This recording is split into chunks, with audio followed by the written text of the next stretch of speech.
Баршаңызға сәлем. Бүгін қамыр жайып әуре болмай, осылай лаваштан орама жасаймыз. Өте оңай, 30 минутта дайын болады. Ең алдымен мантаварканы майлап, суын қайнатып қоямыз.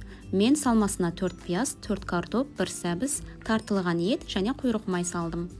Және дүкеннің осылай 5 штук лавашын алдым. Барлығын блендерден өткіземіз. Сәбізді ғана осылай қолмен турап алдым. 2 ас қасық томат саламыз. Тұз, қызыл бұрыш, сұйық майды қойып, жақсылап бәрін бір келке етіп араластырамыз. Лавашты кішкене майлап жібереміз.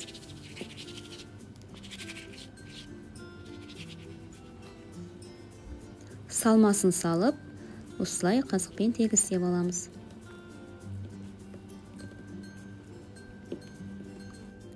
Видеодағыдай орап, мантаваркаға салып, үстін аздап майлаймыз.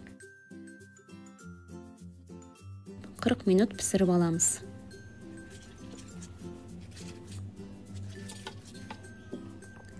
Міне, орамамыз дайын болды. Өте дәмді болып шығады. Сіздер де жасап көріңіздер. Видео ұнаса, каналыма тіркеліп, қоңырауша белгісін басуды ұмытпаңыздар. Ас болсын.